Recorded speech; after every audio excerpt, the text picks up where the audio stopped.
Se você gosta dessas histórias reais e emocionantes, já se inscreve no canal para me dar uma força e comenta aí de qual cidade você está assistindo essa história. Meu nome é Dolores. Minha mãe disse que escolheu esse nome porque eu nasci numa madrugada de dor, durante uma tempestade que derrubou 2 árvores no quintal. Ela achava que o nome ia me preparar, que carregar a palavra desde o começo ia me ensinar a andar com ela sem tropeçar. Não sei se funcionou, mas aprendi a andar. Fui casada com Arnaldo por 23 anos. Não é um número pequeno, é tempo suficiente para uma mulher aprender o jeito que um homem tosse de madrugada, o cheiro que ele deixa no travesseiro quando sai cedo, o silêncio específico que ele faz quando está com raiva, mas não quer brigar. Aprendi tudo isso, guardei tudo isso. E quando ele morreu de infarto numa sexta-feira de agosto, sem aviso, sem despedida, sem nem ter terminado o café que eu tinha colocado na mesa, o que sobrou dentro de mim foi uma casa vazia com todas as luzes acesas. Não sou boa em contar o que sinto. Nunca fui. Arnaldo sempre dizia que eu guardava as coisas fundo demais, que um dia ia entupir. Talvez ele tivesse razão.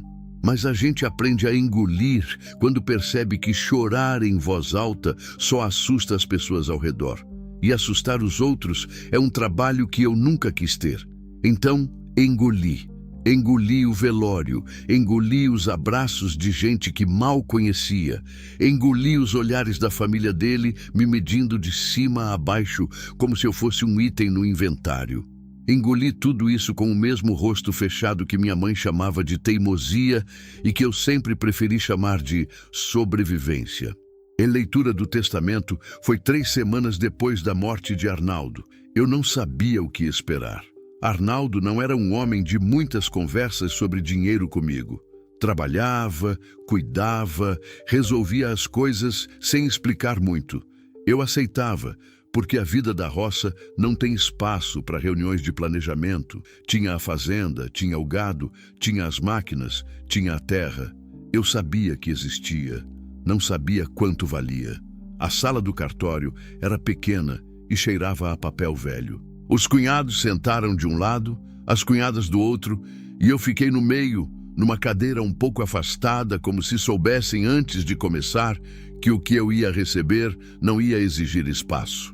O advogado leu tudo num tom de voz igual, sem entonação, como quem lê uma lista de compras. Terras para os filhos, maquinário para o irmão mais velho, conta bancária dividida entre os herdeiros diretos, gado para o cunhado que cuidava da parte sul da propriedade.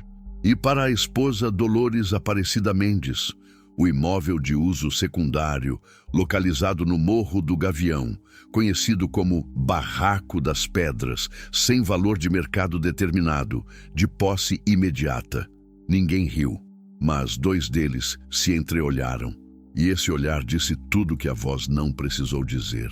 Eu não entendi de imediato o que era esse lugar. Arnaldo nunca tinha me levado lá. Nunca tinha nem mencionado que existia um imóvel no morro. Perguntei ao advogado em voz baixa o que era aquilo. Ele me mostrou numa planta antiga, um retângulo pequeno, desenhado entre curvas de nível, cercado por símbolos que representavam afloramento rochoso, construção de madeira, sem registro de habitação regular, sem água encanada documentada, sem energia elétrica formal. O cunhado mais novo, Eudésio, que eu nunca gostei e que nunca gostou de mim, se inclinou na cadeira e disse, baixinho, mas alto o suficiente para eu ouvir. Já é mais do que ela merecia. Não respondi. Dobrei a cópia do documento, coloquei na bolsa e fiquei sentada até o final. Voltei para a fazenda naquele dia ainda. Dormi no quarto que tinha sido meu por 23 anos, numa cama que ainda cheirava a Arnaldo se eu ficasse muito quieta e fechasse os olhos. Mas de manhã, quando desci, a sogra estava na cozinha com uma expressão que não precisava de palavras. E a sacola que ela tinha deixado na porta do meu quarto tinha os meus pertences dentro, dobrados com um cuidado que era pior do que descaso. Cuidado de quem quer que você vá logo e sem escândalo. Eu não fiz escândalo. Peguei a sacola, peguei a mala que estava embaixo da cama, juntei o cobertor de lã que tinha sido da minha mãe e saí. Não olhei para trás, não porque não quisesse, mas porque sabia que se olhasse, alguma coisa dentro de mim ia rachar. E eu não tinha certeza de que conseguia me recolocar inteira depois disso. O Morro do Gavião fica a uns 4 quilômetros da sede da fazenda. Subi a pé porque não tinha carro e não ia pedir carona para ninguém daquela família. O sol estava forte. A mala pesava mais do que parecia. Eu parei 3 vezes no caminho, não para descansar, mas para respirar fundo e dizer para mim mesma o que precisava ouvir naquele momento. Você não vai morrer disso. Quando cheguei e vi o barraco pela primeira vez, fiquei parada na frente dele por um tempo que não sei medir. Era uma construção de tábuas escurecidas pelo tempo, encostada numa parede de rocha que subia atrás dela como se o morro tivesse engolido metade da estrutura. O telhado era de zinco enferrujado, ondulado pelo calor de muitos verões. A porta não tinha tranca, só um pedaço de arame enrolado num prego. Dentro, poeira, um catre de ferro sem colchão, uma prateleira torta pregada na parede e o cheiro de lugar que ninguém abre faz tempo. Pelas frestas entre as tábuas, o vento entrava como se a parede fosse sugestão. Sentei no catre e fiquei olhando para o teto até o sol começar a baixar. Não chorei, não porque fosse forte, mas porque o choro não tinha chegado ainda. Às vezes, a dor é tão grande que o corpo demora a acreditar nela e você fica nesse intervalo estranho entre o que aconteceu e o que você ainda vai sentir. Num silêncio que não é paz, é só espera. Passei os primeiros dias assim, arrumando o pouco que tinha, tapando as frestas com pedaços de pano, tentando entender como a água da chuva escorria pelo teto para poder colocar um balde no lugar certo. Tarefas pequenas. O tipo de coisa que ocupa as mãos quando a cabeça não pode ser ocupada. Foi na 4ª tarde, enquanto tentava empurrar o catre de ferro para um canto menos úmido, que encostei o ombro na parede de tábuas do fundo e ouvi alguma coisa que me fez parar. Não era o som que madeira velha faz quando você a pressiona. Madeira velha range, geme, às vezes estala. Esse som era diferente, era vazio. Era o som que o ar faz quando está num espaço fechado e de repente encontra caminho. Eco. Bati com o nó do dedo em 3 pontos diferentes da parede. Nos 2 primeiros, o som foi surdo, compacto, o som de madeira contra rocha. No terceiro, mais perto do chão, o som foi outro completamente. Fundo, oco, como bater numa porta que tem um corredor atrás. Fiquei de joelhos na terra batida e bati de novo, devagar, o mesmo som. Passei a mão ao longo da tábua e senti que ela estava fixada diferente das outras, com pregos mais novos, menos enferrujados, menos fundos na madeira, como se tivesse sido colocada depois, como se alguém tivesse fechado aquilo com cuidado e não com o improviso descuidado do resto da construção. Fui até o lado de fora procurar alguma coisa que servisse de ferramenta. Achei um pé de cabra enferrujado, encostado na rocha, coberto de teia de aranha. Voltei para dentro. Demorei quase 1 hora para soltar a tábua sem quebrá-la. Meu ombro doía, tinha sangue no polegar onde a ferrugem tinha cortado. Mas quando a primeira tábua veio, um ar saiu por trás dela que me fez recuar um passo. Seco, frio. O cheiro de lugar que não respira faz muito tempo. Atrás da madeira havia a rocha, como eu esperava. Mas a rocha não era contínua. No centro, na altura do joelho, havia uma abertura. Não grande, talvez meio metro de altura, um pouco mais de largura. Fechada por dentro com uma pedra menor encaixada com cuidado. Não cimentada, só apoiada. Empurrei a pedra com os 2 pés. Ela cedeu para dentro com um peso de coisa que estava parada há muito tempo. O escuro do outro lado era completo. Peguei a vela que eu acendia à noite, acendi e abaixei para olhar. A cavidade era funda, mais funda do que a rocha de fora deixava imaginar. E dentro dela, protegidas da umidade pela altura do piso de pedra, havia coisas. Não sabia ainda o que eram. A luz da vela era fraca e minha mão tremia um pouco. o que eu não gosto de admitir, mas é verdade. O que eu sabia era o seguinte: Arnaldo tinha me deixado aquele barraco por uma razão. Não por crueldade, não por esquecimento, não por falta do que me dar. Arnaldo tinha me deixado aquele barraco porque havia algo ali que era só meu, que a família não podia brigar, que o advogado não podia dividir, que o Eudésio não podia olhar com aquele sorriso torto e achar que entendia. Alguma coisa dentro do meu peito, que tinha ficado muito quieta desde agosto, começou a se mover de novo. Não era alegria. Ainda era cedo para alegria. Era outra coisa, menor, mais resistente. Era a vontade de saber. Passei a noite sem dormir, não por medo. Medo é uma coisa que a gente sente quando ainda tem muito a perder. E naquele momento eu estava tão despida de tudo que o medo não tinha onde se agarrar. Era outra coisa que me mantinha acordada. Aquela vela acesa na beira do catre e os objetos que eu tinha tirado da cavidade dispostos na prateleira torta, um ao lado do outro, como se precisassem de tempo para se acostumar com a luz. Vou descrever o que havia lá dentro porque preciso que você entenda o tamanho do que encontrei. Não o tamanho em dinheiro, que eu ainda não sabia, mas o tamanho em intenção. O tamanho de quanto aquilo tinha sido pensado, planejado, guardado.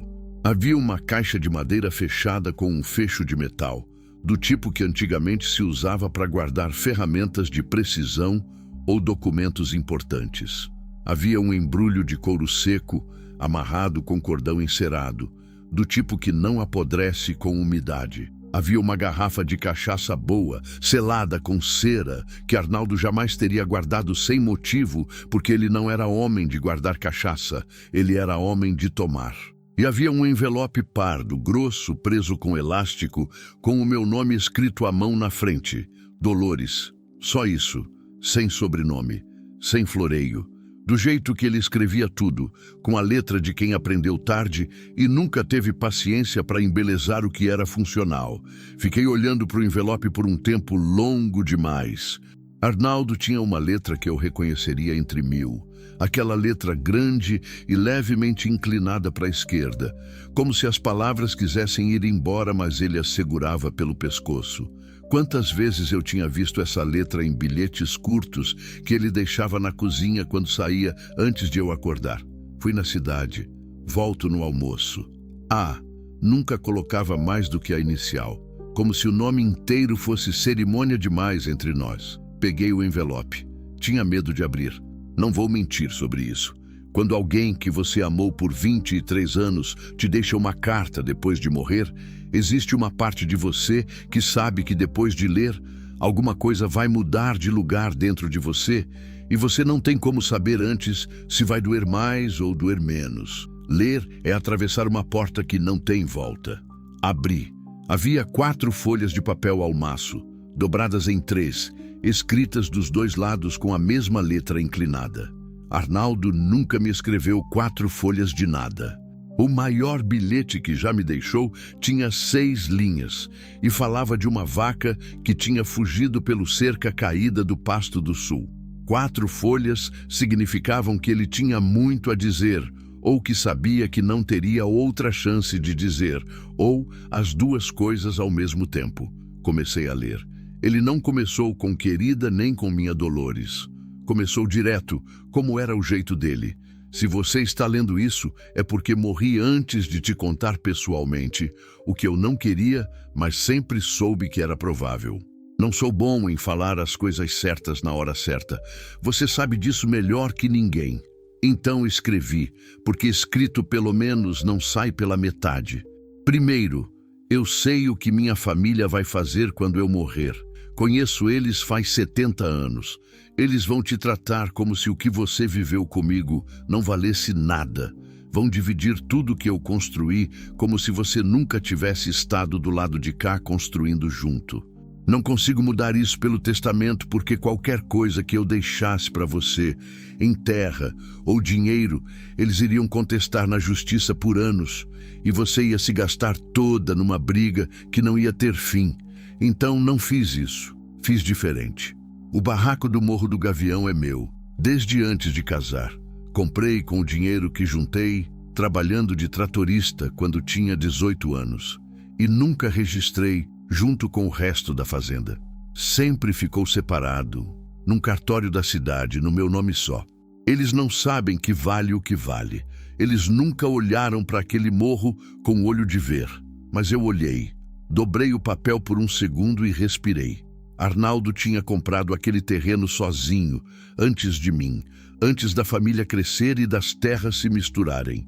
E tinha guardado separado por um motivo que eu ainda estava entendendo. Continuei. Dolores, embaixo do barraco, do lado que encosta na rocha, o terreno vai fundo por uns 200 metros morro acima, tudo meu no papel. Mas não é só terra. Na pedra, no lado norte da encosta, tem uma nascente que nunca secou desde que comprei aquilo. Água limpa o ano inteiro, mesmo nos anos de seca brava que matou metade do gado da região. Eu mandei analisar a água 3 anos atrás, por um técnico que veio de fora e não conhecia ninguém aqui. Ela é boa, melhor do que boa. É o tipo de água que a prefeitura vai precisar daqui uns anos quando o Ribeirão do Fundão secar de vez, que é o que todo mundo que presta atenção já sabe que vai acontecer. Na caixa de madeira tem os documentos do terreno, o laudo da água e um mapa que eu desenhei mostrando onde a nascente fica e por onde ela corre. No embrulho de couro tem um dinheiro guardado, suficiente para você contratar um advogado decente e um engenheiro que entenda de captação de água. Não gaste com outra coisa antes disso. Sobre a cachaça. É a Tiradentes, que você sempre reclamou que eu gastava dinheiro comprando. Guardei uma para você abrir quando tiver motivo. Não abra antes. Você vai saber a hora certa. Não sei se você vai conseguir fazer o que precisa ser feito sozinha, mas conheço você faz mais tempo do que você imagina, Dolores. Conheço desde antes de você achar que eu estava prestando atenção. Você é o tipo de pessoa que aprende rápido quando não tem outra escolha. E você sempre encontra saída onde os outros só veem parede. Aquele barraco é feio, e eu sei, mas a terra é boa. A água é boa. E o que está guardado dentro da rocha é seu, só seu, e ninguém pode chegar e dizer que não é. Cuida de você. Dobrei as folhas com cuidado e fiquei sentada no catre por muito tempo. Lá fora, o morro estava quieto com o tipo de quietude que só existe longe de cidade, longe de estrada, longe de tudo que faz barulho por hábito. O vento tinha parado. As pedras esfriavam devagar com o fim do dia. Às vezes um grilo, às vezes o estalo seco da madeira se acomodando com a queda da temperatura. Eu não chorei. O choro tinha chegado na noite anterior, sozinho, sem avisar, enquanto eu tentava tampar uma fresta com um pano. Um choro feio, curto, sem nenhuma elegância, o tipo que a gente faz quando não está mais segurando para ninguém. Tinha saído, tinha terminado, e eu tinha enxugado o rosto com a manga e continuado com o pano. Agora era outra coisa. Agora era a carta nas mãos, o nome Dolores naquele envelope, e a imagem de Arnaldo sozinho nesse morro em algum dia que eu não sabia qual, olhando para essa nascente, pensando em mim, guardando dinheiro num embrulho de couro porque sabia que a família ia fazer exatamente o que fez. Conhecia eles faz 70 anos, ele tinha escrito. E me conhecia a mim também. Me conhecia de um jeito que eu não sabia que ele prestava atenção. Peguei a caixa de madeira e abri o fecho. Os documentos estavam lá, em plástico transparente de proteção, exatamente como ele tinha dito. O cartório era de uma cidade a 40 quilômetros. O nome no papel era o dele. E abaixo tinha uma anotação manuscrita mais recente, com data de 2 anos antes da morte. Cessão integral à esposa Dolores, Aparecida Mendes, em caso de falecimento, conforme declaração anexa. Ele tinha feito isso 2 anos antes de morrer. Não era um homem de falar, mas era um homem que se preparava. Abri o embrulho de couro com cuidado. O dinheiro estava em cédulas dobradas e presas com elástico, organizadas por valor. Não contei naquele momento, mas dava para ver que era o tipo de quantia que se junta aos poucos, ao longo de muito tempo, sem que ninguém perceba. O tipo de economia que um homem faz quando resolve que vai guardar alguma coisa que não vai aparecer em nenhum inventário. Fechei o embrulho, coloquei de volta na caixa. Fechei a caixa e coloquei debaixo do catre, que era o único lugar que parecia seguro naquele barraco que era agora a minha casa. Olhei para a parede de tábuas, onde tinha sido a cavidade, agora aberta, com a pedra menor encostada de lado na rocha. Lá fora, atrás daquela parede, no escuro do morro, havia uma nascente de água que nunca tinha secado. Arnaldo tinha me deixado água num mundo onde a água estava se tornando escassa. Tinha me deixado terra com título limpo, separada do resto, fora do alcance dos cunhados e da sogra e do advogado que leu o testamento com aquela voz de lista de compras. Tinha me deixado uma carta com o seu nome reduzido a uma inicial, porque ele nunca soube ser grande nas palavras, mas às vezes era enorme nas ações. E tinha me deixado uma garrafa de cachaça boa para quando eu tivesse motivo de comemorar. Não abri a cachaça naquela noite.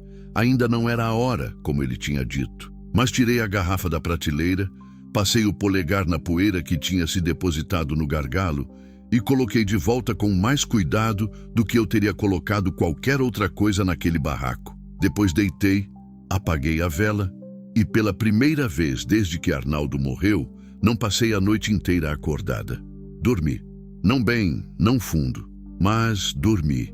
E enquanto dormia, alguma coisa dentro de mim foi se assentando devagar, como poeira depois que o vento para. Não era felicidade, não era solução. Era só a percepção lenta e firme de que aquele barraco feio entre pedras, que ninguém queria e todos desprezaram, era meu de verdade, e que eu ainda estava inteira o suficiente para fazer alguma coisa com ele. Desci o morro na manhã de uma terça-feira, 12 dias depois de ter subido com a mala. Não tinha pressa antes disso, tinha a carta, tinha os documentos, tinha o dinheiro no embrulho de couro. Mas tinha também o entendimento de que sair antes de estar pronta era diferente de sair na hora certa, e eu precisava de alguns dias para entender o que eu tinha nas mãos antes de colocar nas mãos de mais alguém. Passei esses 12 dias fazendo duas coisas. A primeira era arrumar o barraco no que fosse possível arrumar. Tampei as frestas com argila que encontrei úmida numa dobra da rocha atrás da construção, misturada com palha seca que catei no morro. Ficou feio, mas segurou o vento. Consertei o degrau da entrada que estava cedendo, substituindo a tábua podre por uma pedra plana que achei rolando num declive a uns 100 metros.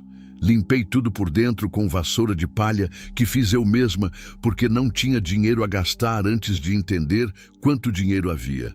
Organizei o que tinha. Os documentos na caixa, a caixa debaixo do catre, o embrulho de couro junto com a caixa, a carta dobrada dentro do meu sutiã, porque era o lugar mais seguro que eu conhecia.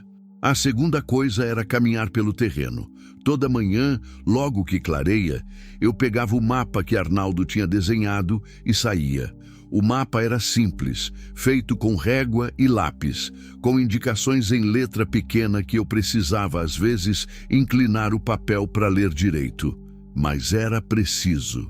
Arnaldo tinha desenhado os limites do terreno com marcos que eu fui encontrando um por um. 3 estacas de ferro cravadas em pontos estratégicos, uma pedra com um X gravado na face norte e no ponto mais alto do terreno útil, uma caçamba velha virada de boca para baixo, marcando o limite com a propriedade do vizinho, que, segundo o mapa, era terra pública, o que eu ainda precisaria confirmar. A nascente ficava a 140 metros do barraco, subindo pela encosta norte. Arnaldo tinha marcado o caminho com pequenas pedras brancas colocadas ao lado da trilha, quase invisíveis se você não soubesse o que procurar. Encontrei no terceiro dia de caminhada seguindo o mapa com atenção. Ouvi antes de ver. Um barulho baixo, constante, diferente do silêncio do morro, um barulho de água correndo por baixo de pedra, buscando saída. Segui o som e achei, numa fenda entre 2 afloramentos de rocha, Uma corrente fina, mas firme de água que escorria morro abaixo por um canal natural de pedra e sumia embaixo do solo uns 30 metros adiante. Abaixei e coloquei a mão. A água estava fria. O tipo de frio que não vem de chuva recente, que vem de fundo, de longe, dentro da terra, de lugar que o sol não alcança e a seca não evapora. Lembrei do laudo que estava na caixa de madeira. O técnico tinha escrito uma série de números que eu não entendia completamente, mas numa das linhas havia uma frase em português simples que Arnaldo tinha grifado com lápis. Potencial de captação estimado em volume suficiente para abastecimento de pequeno município em período de estiagem. Pequeno município. Fiquei ali de cócoras com a mão na água por um tempo, pensando em Arnaldo subindo esse morro sozinho, encontrando isso, entendendo o que tinha encontrado e não me contando. Não por maldade, porque era o jeito dele de proteger. Calado, preparado, com o documento certo no cartório certo e o dinheiro certo no embrulho de couro. Senti raiva, uma raiva pequena, passageira, do tipo que passa rápido, mas deixa a marca. Queria ter sabido antes. Queria ter subido esse morro com ele, pelo menos uma vez, com a mão na sua mão, olhando para essa água juntos. Mas o que a gente queria e o que a gente tem nunca foram a mesma coisa. E eu aprendi isso cedo demais para guardar mágoa por muito tempo. Na terça-feira desci. Peguei o ônibus na estrada principal, que passava às 7 da manhã e às vezes atrasava e às vezes nem vinha, mas veio. Sentei perto da janela com a bolsa no colo, os documentos dentro da bolsa e o plano na cabeça montado e remontado ao longo de 12 dias. Arnaldo tinha dito, um advogado decente e um engenheiro que entenda de captação de água. Nessa ordem eu tinha decidido. Primeiro o advogado, porque sem a situação jurídica clara, o engenheiro não ia ter o que calcular. A cidade tinha uns 15 mil habitantes e 3 advogados que eu sabia que existiam.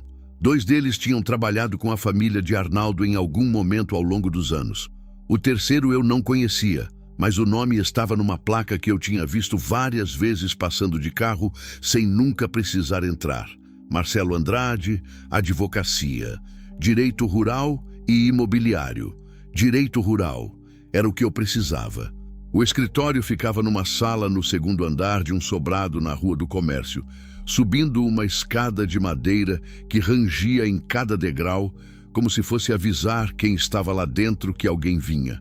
A porta estava aberta. Dentro havia uma mesa, uma estante de livros, um computador velho e um homem de uns 40 e poucos anos que levantou os olhos de um papel quando eu entrei e esperou que eu falasse primeiro. Gostei disso. Gente que espera antes de falar geralmente pensa antes de agir. Disse meu nome. Disse que meu marido tinha morrido, que a família tinha ficado com a fazenda e que eu tinha herdado uma propriedade separada no Morro do Gavião que queria entender o que valia e como proteger. Falei sem rodeio, sem pedir desculpa pelo que estava pedindo, sem fazer aquela voz mansa que algumas mulheres usam quando precisam de alguma coisa de um homem e acham que precisam primeiro convencer ele de que não são problema. Marcelo Andrade escutou sem interromper. Quando terminei, pedi os documentos. Passei a próxima hora sentada naquela cadeira, enquanto ele lia, conferia datas, olhava no computador, fazia anotações num bloco de papel com uma caneta que ele clicava de vez em quando, sem parecer perceber. Eu fiquei quieta. Não sou de preencher silêncio com palavras que não servem. No final, ele colocou os documentos sobre a mesa e me olhou com uma expressão que eu não consegui ler de imediato. "A senhora sabe o que tem aqui?" disse ele. "Tenho ideia", respondi, "mas quero saber o que o senhor acha." Ele se recostou na cadeira. "O título está limpo.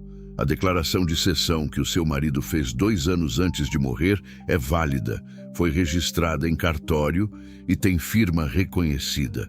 A família não tem como contestar essa propriedade, porque ela nunca foi parte do espólio conjunto. Era bem particular dele, anterior ao casamento, e ele a manteve registrada separada durante toda a vida conjugal. Fiz que sim com a cabeça.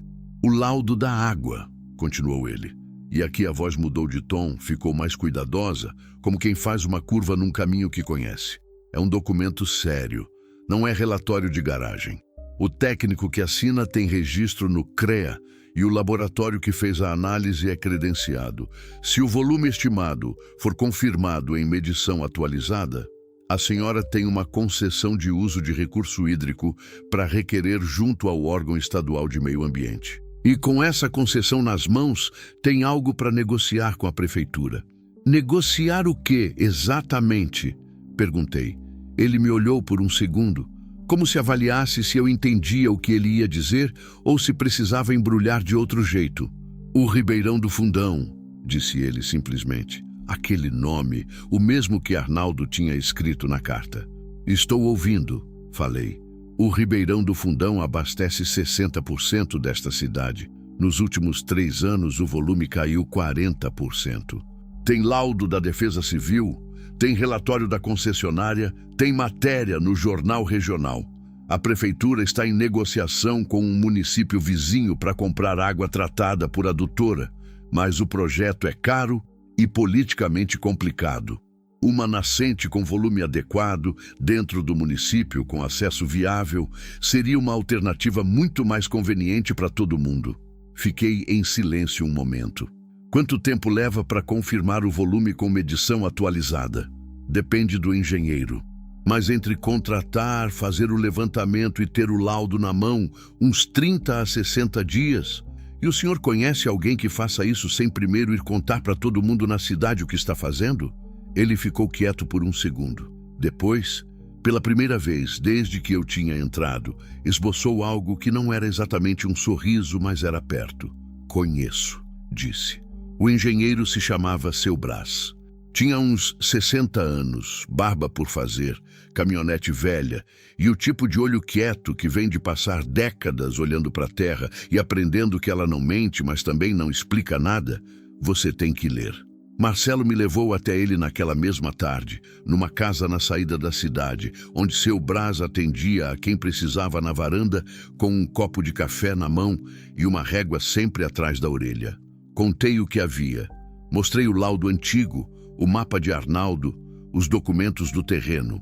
Seu Brás olhou tudo, bebeu o café, olhou de novo. Conheço o Morro do Gavião, disse sem olhar para mim. Trabalhei na região faz uns 20 anos, quando fizeram o levantamento hídrico do município. Esse morro sempre aparecia nos dados como ponto de recarga.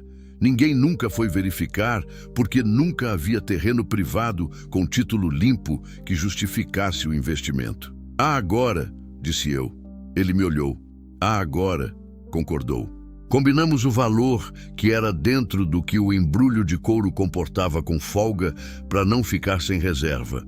Combinamos que ele subiria o morro na semana seguinte com equipamento de medição e ficaria 2 dias fazendo o levantamento. Combinamos que o laudo seria entregue diretamente a mim, em papel, sem cópia em lugar nenhum, até que eu decidisse o que fazer com ele. Quando saí da varanda de Seu Brás e andei até o ponto de ônibus, o sol estava já baixo e a cidade tinha aquela luz de final de tarde que deixa tudo um pouco mais dourado do que merece.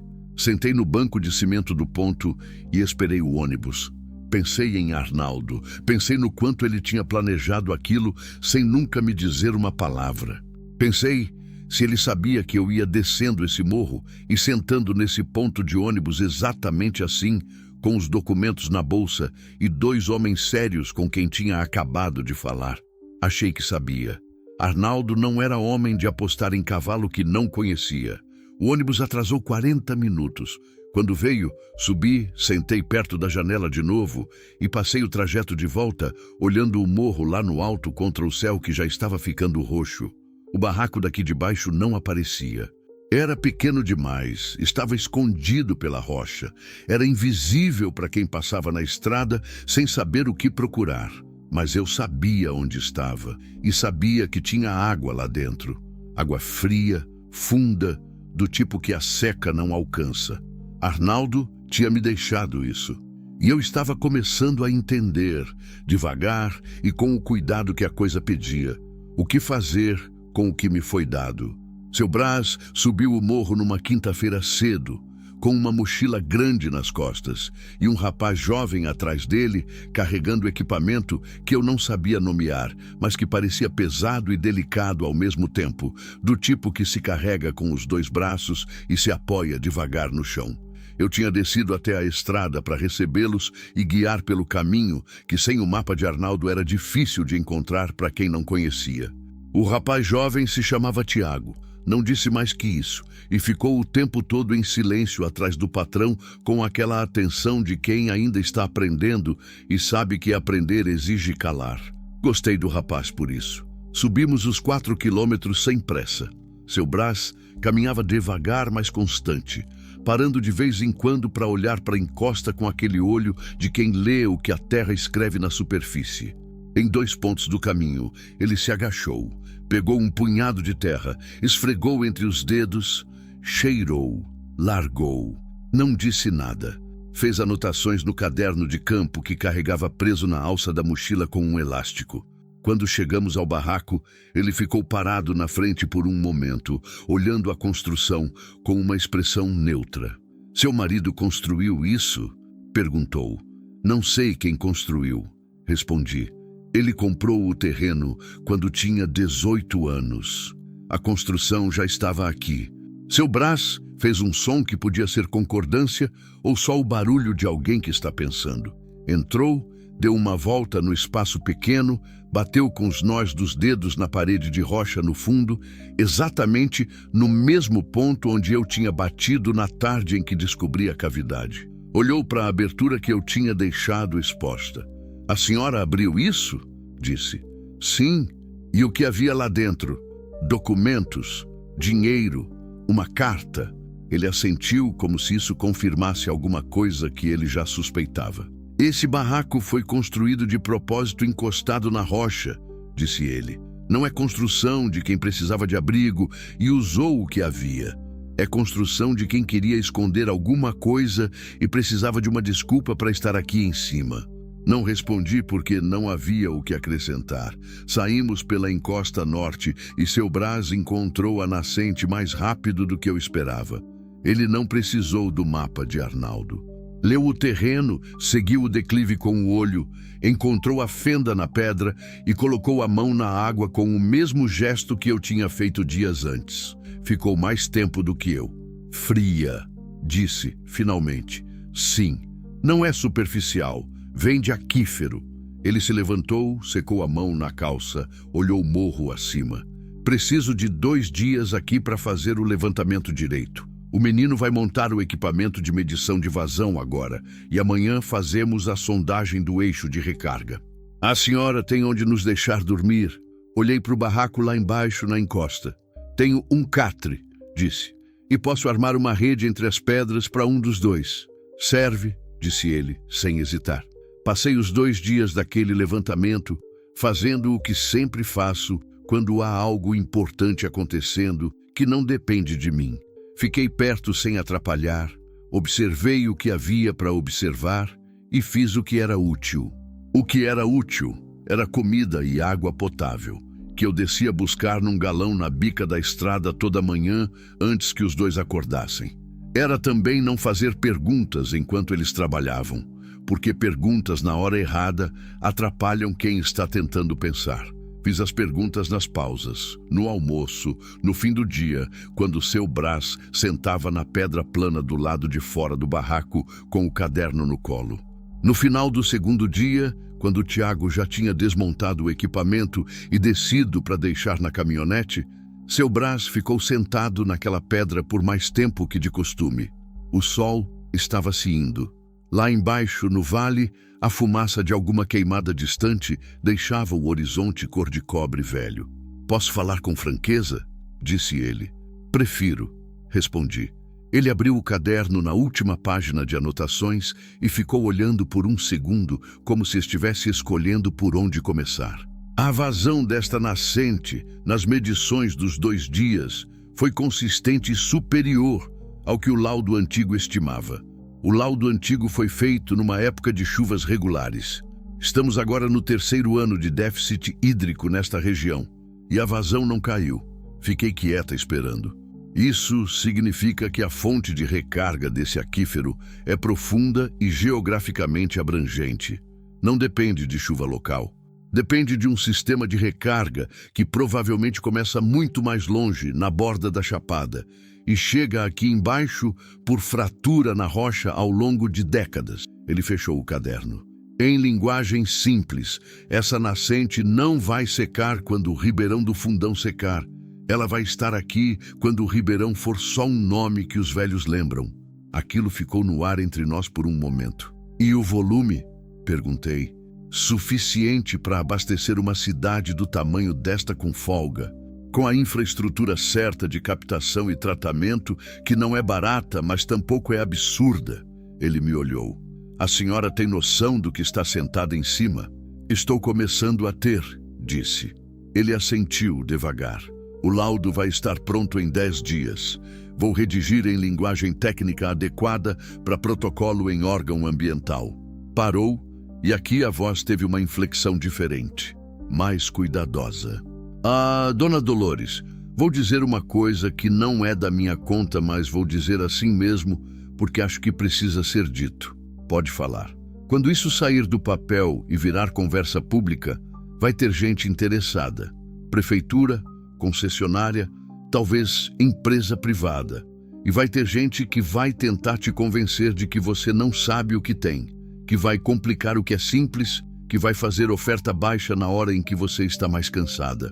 Ele me olhou com aquele olho quieto de quem passou décadas lendo terra. Não venda nada com pressa. Não assine nada sem o Marcelo ao lado. E não deixe ninguém medir o que você tem antes de você mesma entender o tamanho. Eu ouvi o senhor, disse. Bem. Ele se levantou, bateu a terra das calças, pegou o caderno. Aquele seu marido era um homem de visão. Era, concordei. Seu Brás desceu o morro sem olhar para trás, a passada constante de quem conhece o caminho mesmo no começo do escuro. Fiquei sozinha de novo. Sentei na pedra plana onde ele tinha ficado, que ainda estava morna com o calor guardado do dia, e fiquei olhando para o vale enquanto a última luz ia embora. Pensei em tudo que seu Brás tinha dito. Pensei em Arnaldo. E pensei, como de vez em quando não consigo evitar, no que teria sido diferente se outra coisa tivesse acontecido antes. Não gosto de falar desse assunto. Nunca gostei. Mas ele existe. Fica aqui guardado junto com tudo mais. E às vezes sobe quando eu estou quieta e o dia está terminando e não há ninguém em volta para me obrigar a ficar no presente. Tivemos um filho, Arnaldo e eu. Chamava Renato. Nasceu bom. Cresceu bem até os 4 anos. E depois de uma febre que veio e não foi embora em 10 dias, simplesmente não acordou numa manhã de março que eu ainda acordo todo ano sentindo o peso antes de entender por quê. Não vou descrever mais que isso. Algumas coisas não cabem em palavras sem virar espetáculo. E Renato merece mais do que espetáculo. O que posso dizer é que depois de Renato, Arnaldo ficou diferente de um jeito que ele nunca conseguiu nomear e eu nunca consegui curar. A gente continuou junto, continuou trabalhando, continuou dormindo no mesmo quarto, continuou sendo marido e mulher, do jeito que o dia a dia exige. Mas havia um silêncio novo entre nós que não era o silêncio confortável de quem não precisa falar. Era o silêncio de 2 pessoas que viram a mesma coisa horrível e não sabem olhar uma para outra sem ver ela de novo. Nunca tentamos ter outro filho. Não foi decisão falada. Foi decisão que o corpo toma por conta própria quando o coração não aguenta mais o risco. Fico me perguntando, às vezes, se foi por isso que Arnaldo passou tanto tempo nesse morro sozinho. Se vir essa nascente, esse terreno, essa água que não seca, era o jeito que ele encontrou de deixar alguma coisa crescer quando não conseguia mais. Não sei, nunca vou saber. Mas olhando para o vale escurecendo lá embaixo, com a água correndo na pedra atrás de mim, no escuro da encosta, tive a sensação clara e estranha de que aquele lugar não era só terra, era intenção. Era o jeito que Arnaldo tinha encontrado de dizer o que nunca disse em voz alta. Eu te vi, eu te preparei um lugar. Eu sabia que você ia precisar e eu fiz o que pude antes de ir. Não chorei, engoli, do jeito que aprendi. mas fiquei na pedra até o escuro ficar completo. E só entrei quando o frio da pedra começou a passar pelo tecido da calça e me lembrar que o corpo também precisa de atenção, mesmo quando a cabeça está em outro lugar. Na manhã seguinte, o sol nasceu limpo, sem nuvem, daquele jeito violento que o cerrado tem em certas épocas, como se o céu não soubesse ser suave. Fui até a nascente com o galão vazio. Enchi, trouxe de volta, coloquei na prateleira torta ao lado da garrafa de cachaça, que ainda estava esperando a hora certa. Olhei para os dois por um momento, o galão com a água do aquífero que não secava e a garrafa que Arnaldo tinha guardado para quando eu tivesse motivo de comemorar. Ainda não era a hora da cachaça, mas o galão ali, cheio, pesado, frio por fora, era uma espécie de prova, não de riqueza, não ainda, de que havia algo real aqui, de que Arnaldo não tinha errado, de que eu tinha feito certo em subir esse morro com a mala velha e o cobertor da minha mãe sem olhar para trás, de que resistir às vezes é só isso, ficar no lugar enquanto o mundo ao redor tenta te convencer de que você não tem onde ficar. Eu tinha, e a água provava. O laudo de seu Brás chegou em 9 dias, não 10. Marcelo me ligou no orelhão da estrada, que era o único telefone que eu tinha acesso, num acordo que tínhamos combinado. Ele ligava toda terça às 10 da manhã, eu estava lá. Naquela terça, ele disse que o documento tinha chegado, que era sólido, que estava bom e que precisávamos conversar com calma antes de qualquer movimento. Desci na quinta seguinte. Sentei de novo naquela cadeira do escritório que rangia na escada, e Marcelo colocou o laudo sobre a mesa entre nós, como se fosse uma carta que os dois precisávamos ler ao mesmo tempo. Era um documento de 42 páginas, tabelas, gráficos, fotografias do equipamento instalado na encosta, coordenadas geográficas, laudos de qualidade da água, projeções de vazão em cenários de seca progressiva. Seu Brás escrevia como engenheiro de verdade, sem enfeite, sem hesitação, com aquela precisão seca de quem sabe que o documento vai ser lido por pessoas que vão tentar achar o furo e não vão encontrar porque não há furo. Na última página, havia uma linha de conclusão que Marcelo me pediu para ler em voz alta. Li. A nascente catalogada apresenta características de perenidade e volume compatíveis com classificação como manancial de interesse público, com potencial de concessão para abastecimento municipal nos termos da Política Nacional de Recursos Hídricos, Lei 9.433/97. Dobrei o documento com cuidado.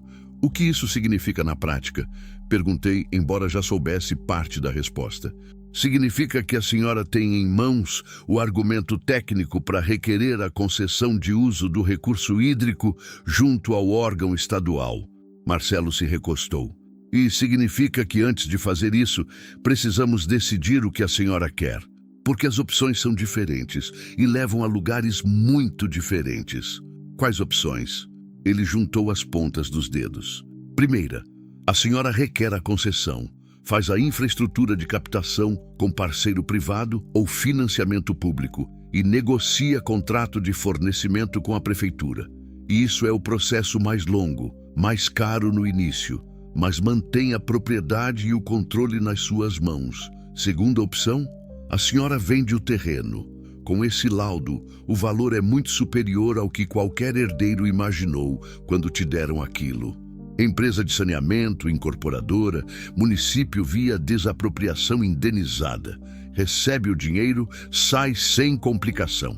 Terceira, ele me olhou com uma expressão levemente diferente. A senhora faz nada por enquanto. Guarda o laudo. Espera o Ribeirão do Fundão piorar mais um pouco, que vai piorar, e quando a prefeitura estiver com a faca no pescoço, negocia de uma posição de força absoluta. Fiquei em silêncio considerando as três. Arnaldo tinha me deixado isso para eu decidir. Não tinha me deixado instrução de como decidir. Tinha me deixado a ferramenta e confiado no julgamento. Quanto tempo temos antes de precisar protocolar alguma coisa para garantir a concessão? Perguntei. Se ninguém souber o que existe lá, indefinidamente.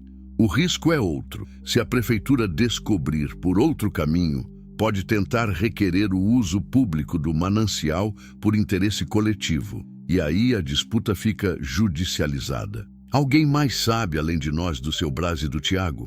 Que eu saiba, não. Fiquei quieta um momento. Eu quero a primeira opção, disse. Mas quero entender tudo antes de começar. Cada passo, cada papel, cada pessoa que vai precisar saber. Não quero surpresa. Marcelo assentiu, e naquele aceno havia um respeito simples que não precisava de palavra. Fui embora do escritório no começo da tarde com uma cópia do laudo na bolsa e a cabeça cheia do tipo de pensamento que não cabe todo de uma vez. Andei pela Rua do Comércio sem destino imediato, e foi por isso que demorei um pouco para perceber que a mulher parada na frente da farmácia me olhando era Iracema, a cunhada mais nova de Arnaldo. Iracema tinha 38 anos, cabelo preto comprido, e o hábito de fazer silêncio quando deveria falar e falar quando deveria fazer silêncio. Durante os anos de casamento foi a única da família que às vezes me tratou como gente, embora nunca tivesse feito isso de forma constante o suficiente para eu poder chamar de amizade. Nossos olhares se encontraram por um segundo antes que qualquer uma pudesse desviar. Ela veio na minha direção, não fugi. Nunca fugi de nada na minha vida por escolha, só por necessidade. E aqui não havia necessidade. Dolores, disse ela. Iracema. Ficamos paradas na calçada. E havia entre nós aquele tipo específico de desconforto que existe quando duas pessoas sabem exatamente o que aconteceu entre suas famílias, mas nenhuma das duas foi a que decidiu. Como você está? Disse ela, com uma voz que parecia genuína, mas eu já aprendi a não apostar em voz. Estou, respondi, que é o que se diz quando a resposta honesta é longa demais para a calçada. Ela olhou para minha bolsa. Não sei se sem querer ou não. O Eudésio ficou sabendo que você contratou o Marcelo Andrade, disse ela, baixando a voz como se isso fosse confidência. Aquilo não me surpreendeu. Cidade pequena tem ouvidos em lugar que você não espera. Que bom que ele está bem informado, disse eu. Iracema franziu levemente a testa. Ele achou estranho. Disse que advogado caro para uma propriedade que não vale nada não faz sentido. Eudésio sempre achou estranho o que não entende, respondi. Isso não é novidade. Ela ficou me olhando por um segundo e eu vi no rosto dela o trabalho de quem está tentando decidir se vai dizer a coisa que veio dizer ou vai embora com ela guardada. A família está curiosa, disse ela finalmente. Deixa eles ficarem. Dolores. A voz mudou, ficou mais baixa, mais direta. Se tiver alguma coisa naquele terreno que valha, eles vão querer parte. O Eudésio já falou com o advogado dele sobre a possibilidade de contestar a cessão. Aquilo era o que eu precisava saber. Não era surpresa, Marcelo já tinha levantado essa possibilidade, mas ouvir confirmado era diferente de imaginar. Que bom que ele vai gastar dinheiro, disse eu. Vai descobrir que não tem o que contestar. Iracema me olhou por mais um momento. Havia no rosto dela alguma coisa que eu não soube ler completamente. Não era maldade.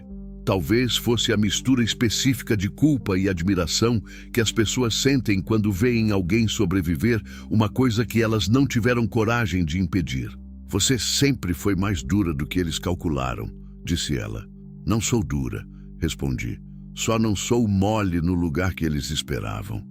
Ela fez um sorriso pequeno, triste, do tipo que não chega aos olhos. Cuida de você, Dolores. Já estou, disse eu. E andei. Eudésio apareceu no morro 5 dias depois. Eu estava do lado de fora do barraco consertando uma tábua do telhado que o vento tinha deslocado quando ouvi o barulho de passos na trilha. Passos pesados, irregulares, de quem não conhece o caminho e está com pressa demais para aprender. Ele chegou ofegante, vermelho, com aquela expressão que eu conhecia dos anos de convivência. A expressão de homem que se convenceu de que tem razão antes de ouvir o outro lado. Ficou parado a uns 5 metros de mim, olhando o barraco, olhando a encosta, olhando para mim com um martelo na mão. Viera até aqui me dizer alguma coisa? disse eu, sem largar o martelo e sem descer da tábua onde estava equilibrada. O que está acontecendo aqui em cima, Dolores? Estou consertando o telhado. Não é isso que eu perguntei. Então seja mais específico.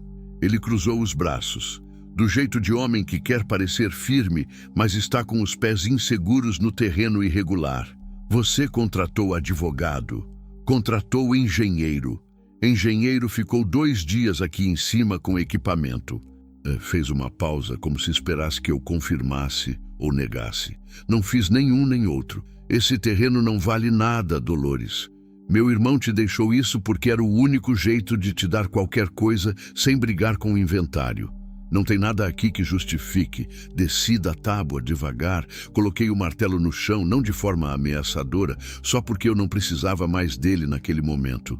Arnaldo me deixou essa propriedade porque quis, disse eu. Tem escritura, tem registro, tem declaração de cessão com firma reconhecida. Seu advogado já deve ter te dito isso. O rosto de Eudésio mudou levemente. A expressão confirmou o que Iracema tinha dito. Ele pode ter assinado isso num momento de...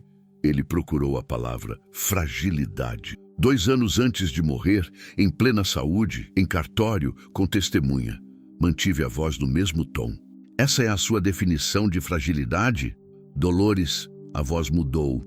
Ficou mais mansa, do jeito que homens como Eudésio ficam quando percebem que a força não está funcionando. A família está disposta a fazer um acordo. Se tiver algo aqui que valha, podemos dividir de forma justa. Você ficaria com uma parte boa. Não precisaria se preocupar com... Com o quê? Disse eu. Com tocar isso sozinha. Com burocracia. Com custo. Com o trabalho que dá. Fiquei olhando para ele por um momento. Pensei em Arnaldo escrevendo aquela carta. Conheço eles faz 70 anos. Pensando exatamente nisso, que quando soubessem, iam aparecer com a voz mansa e a oferta de ajuda, que na prática era oferta de parte. Eudésio, disse eu com calma, você me expulsou da fazenda com uma sacola de roupa 2 dias depois de enterrar o seu irmão. A sua mãe colocou os meus pertences do lado de fora do quarto, que eu dormi por 23 anos. O Senhor mesmo, na leitura do testamento, disse que eu tinha recebido mais do que merecia. Ele não respondeu, mas as orelhas ficaram vermelhas, que era a coisa que acontecia com Eudésio quando estava com vergonha e não ia admitir. Então não venha falar em família e divisão justa agora, continuei. Meu advogado cuida dos meus interesses. Se o senhor tiver alguma questão jurídica sobre esta propriedade, manda pelo escritório dele. Dolores, o caminho de volta é o mesmo que o de subida. Apeguei o martelo do chão. Pode descer quando quiser. Eudésio ficou parado por mais um tempo do que era necessário, que é o que pessoas orgulhosas fazem quando precisam ir embora, mas não querem parecer que estão obedecendo. Depois virou e desceu. Eu voltei para o telhado. Bati o prego que precisava ser batido. Por dentro, alguma coisa estava tremendo, que é o que acontece quando a gente faz o que precisa ser feito e o corpo demora um pouco a entender que passou o perigo. Mas as mãos ficaram firmes. As mãos precisavam ficar firmes. Naquela noite, sentada do lado de fora com o céu do cerrado aberto acima de mim, pensei no que Arnaldo teria achado daquela cena. Eudésio ofegante no terreno irregular, eu no telhado com o martelo, a conversa curta e sem ornamento. Achei que ele teria gostado. Arnaldo não era homem de confronto aberto, mas era homem de fronteira clara e sempre teve respeito por quem sabia onde ficava a linha e não deixava ninguém cruzar fingindo que não havia linha. Olhei para a garrafa de cachaça que eu tinha trazido para fora, encostada na pedra do lado da porta, porque o calor do dia a tinha deixado quente demais dentro do barraco, e cachaça boa não merece calor desnecessário. Ainda não era a hora, mas estava chegando. Sentia isso do mesmo jeito que se sente uma mudança de tempo antes da chuva. Não pelo barulho ainda, mas pelo cheiro diferente do ar, pela pressão que muda antes de qualquer nuvem aparecer. Alguma coisa estava se movendo, e eu estava aqui, firme no terreno, esperando. O prefeito se chamava Valmir Coutinho. Tinha 56 anos, barriga de homem que almoça bem todo dia. E o jeito de apertar a mão de mulher que deixa claro que ele está fazendo um favor ao apertar. Eu o conhecia de vista. Todo mundo na região conhecia Valmir Coutinho de vista porque ele aparecia em banner na entrada da cidade desde que eu me entendia por gente. Sempre com um sorriso que sugeria que ele tinha acabado de resolver alguma coisa importante que você ainda não sabia que estava resolvida. A reunião foi marcada por Marcelo 6 semanas depois de Eudésio ter descido o Morro Vermelho e sem resposta. 6 semanas que eu usei para entender cada página do laudo de seu Brás, cada artigo da Lei das Águas que Marcelo foi me explicando por partes nas nossas terças-feiras no orelhão, cada número que eu precisaria ter na cabeça, sem precisar consultar papel na hora que não fosse hora de consultar papel. Não entrei naquela sala despreparada. Preparar demorou, mas apressar o que precisa de tempo é o jeito mais certo de chegar na hora errada. A sala de reuniões da prefeitura tinha uma mesa grande demais para o número de pessoas que estavam em volta dela. De um lado, Valmir Coutinho, o secretário de obras, que se chamava Algo que eu não fixei, e um advogado da prefeitura que ficou o tempo todo com uma expressão de quem preferia estar em outro lugar. Do outro lado, Marcelo e eu. Marcelo tinha me dito na escada antes de entrar: "Deixa eu abrir, a senhora confirma o que for necessário e quando vier a proposta de valor, a senhora não reage, não importa o que for." Entendi. Cara de pau é habilidade que se pratica, e eu tinha tido semanas para praticar. Valmir Coutinho começou com o tom que políticos usam quando querem que você sinta que eles estão te fazendo um favor ao te receber. Caloroso por fora, calculista por dentro, com aquele calor específico de quem aprendeu a parecer sincero em campanha e nunca mais desaprendeu. Disse que a cidade sempre teve boa relação com os proprietários rurais da região. Disse que o município valorizava quem contribuía com o desenvolvimento local. Disse que tinham tomado conhecimento por canais técnicos da existência de um manancial relevante na propriedade da senhora e que a prefeitura tinha interesse em conversar sobre alternativas de parceria. Marcelo agradeceu o interesse e colocou o laudo de seu Brás no centro da mesa. O advogado da prefeitura puxou para si, folheou, virou algumas páginas, parou na conclusão, leu, virou para Valmir Coutinho e disse alguma coisa em voz baixa. Valmir Coutinho olhou para mim pela primeira vez com um olhar diferente. Não o olhar de quem está fazendo favor, o olhar de quem está recalculando. "Dona Dolores", disse ele. E agora o tom era outro, mais cuidadoso, como quem pisa em terreno que ainda está mapeando. "A senhora tem alguma proposta formal que queira apresentar?" Olhei para Marcelo. Ele fez um gesto mínimo com a cabeça. "Tenho", disse eu.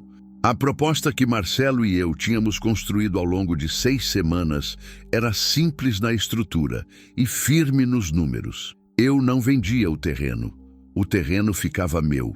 O que eu concedia era o direito de uso do recurso hídrico, por contrato de concessão de 20 anos, renovável, com cláusula de revisão de valor a cada 5 anos, indexada à inflação e ao volume efetivamente captado.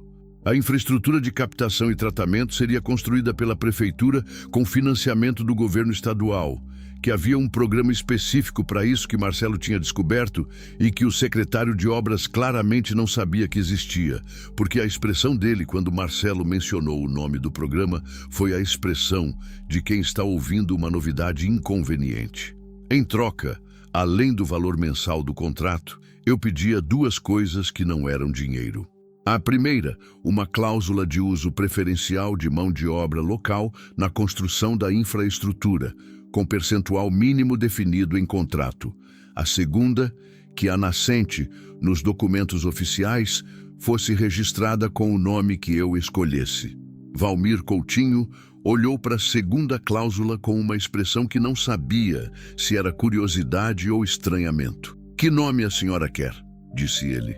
"Nascente Renato", respondi. Não expliquei.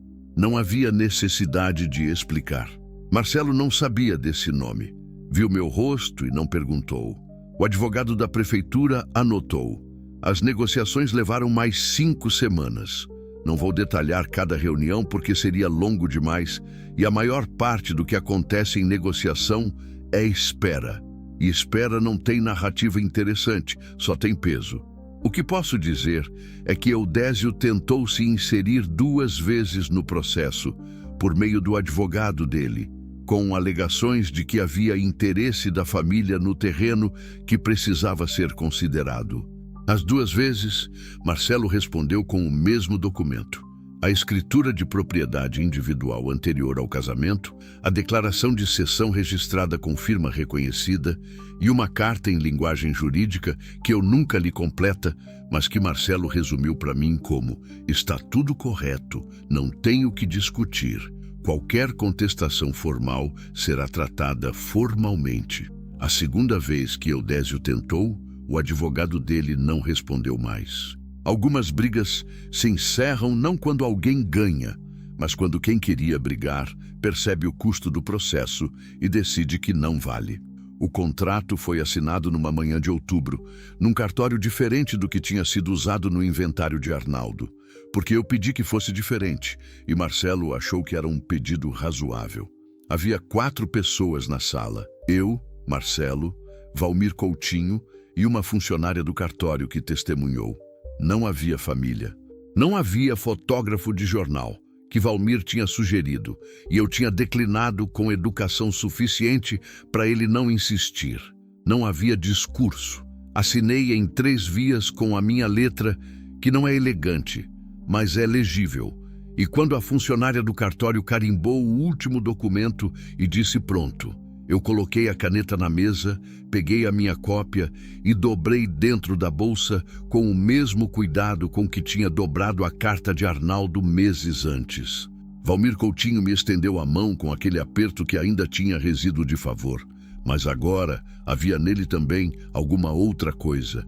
Respeito, talvez, ou a versão que homens como ele têm de respeito, que é o reconhecimento de que você não é o tipo de pessoa que se deixa atropelar. Apertei a mão dele com firmeza e sem demora.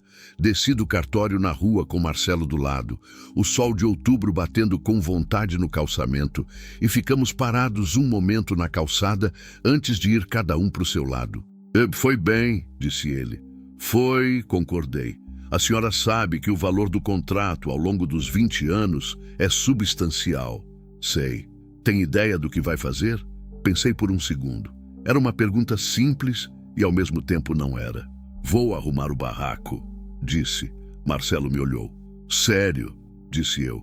Telhado de verdade, piso de cimento, porta com tranca de verdade. Talvez uma janela que abra sem precisar tirar a tábua. Fiz uma pausa.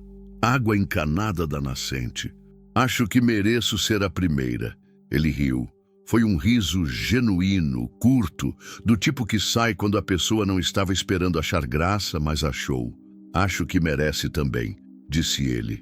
Nos despedimos. Ele foi pro escritório.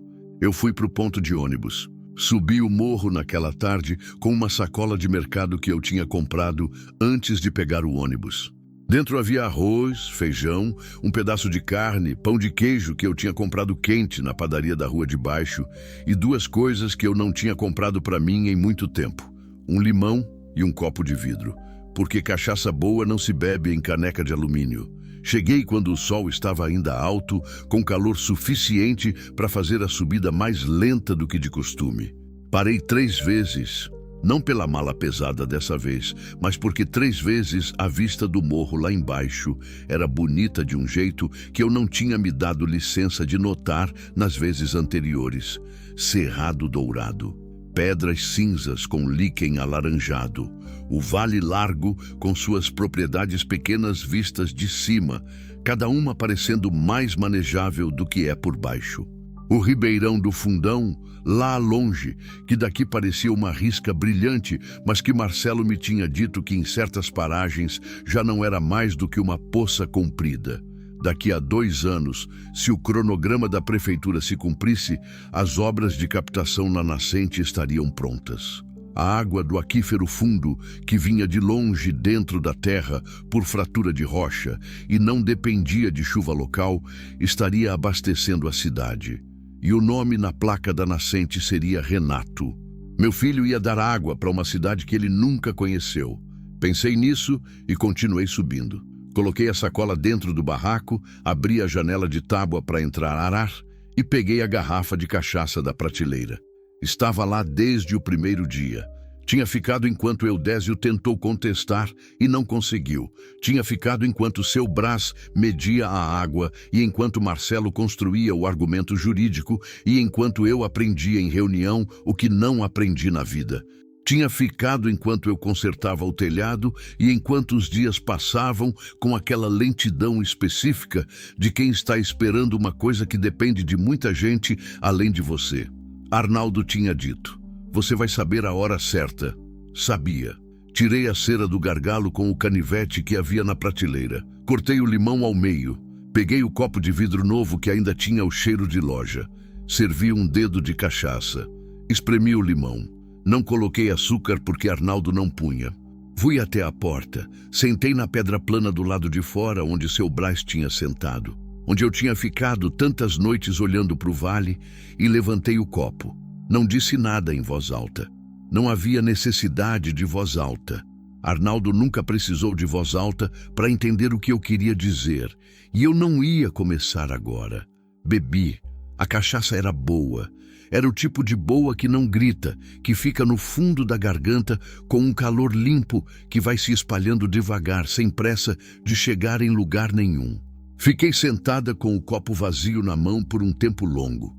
O cerrado estava quieto, do jeito que fica no fim da tarde, quando os pássaros já pararam o barulho do meio do dia e o vento ainda não começou o barulho da noite. Um silêncio que não é ausência de som, é presença de silêncio, que é diferente. Pensei em Arnaldo jovem, com 18 anos e dinheiro de tratorista no bolso, comprando esse terreno que ninguém queria sem saber ainda exatamente por quê. Pensei nele subindo esse mesmo morro ao longo dos anos, olhando a nascente, anotando, planejando, pensando em mim de um jeito que ele nunca soube dizer, mas sempre soube fazer. Pensei em Renato, que teria 40 anos agora, se a febre de março não tivesse decidido diferente. Que talvez tivesse subido esse morro com o pai em algum dia de sol, os dois em silêncio lado a lado, como eram os homens dessa família, olhando a água escorrer pela pedra. Pensei em mim mesma chegando aqui com a mala velha e o cobertor da minha mãe, convicta de que o mundo tinha acabado. O mundo não tinha acabado. Tinha mudado de forma, que é o que o mundo faz quando você não está prestando atenção.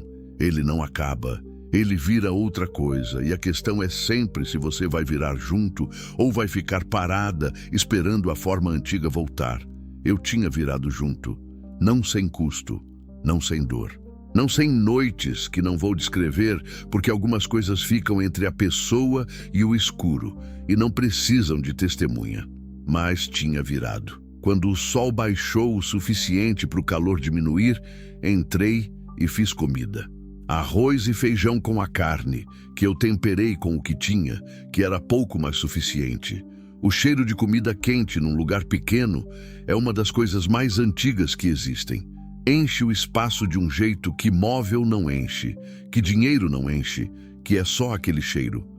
Comi sentada no catre, com o prato no colo, ouvindo o morro esfriar do lado de fora. Depois lavei o prato, sequei, guardei. Peguei o caderno que eu tinha comprado semanas antes, que ficava na prateleira ao lado da garrafa de cachaça agora aberta, e abri numa página em branco. Comecei a escrever. Não era carta, não era diário, não sei exatamente o nome do que era. Era só eu colocando no papel algumas coisas que ficavam rodando na cabeça sem lugar fixo, e colocar no papel era o jeito de dar lugar fixo para elas.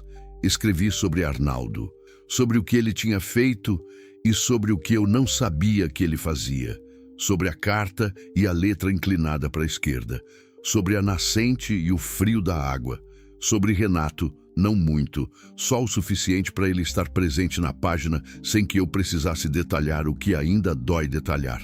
Escrevi sobre o barraco feio que era meu de verdade. Escrevi que ia reformar. Telhado de verdade, piso de cimento, uma janela que abrisse sem arrancar tábua, água da nascente encanada. Escrevi que ainda tinha muito a fazer e que estava cansada, mas que cansada era diferente de derrotada. E que eu tinha aprendido essa diferença tarde demais, mas ainda há tempo. Fechei o caderno. Apaguei a lamparina. Deitei no catre que tinha sido o primeiro móvel desse lugar que era meu.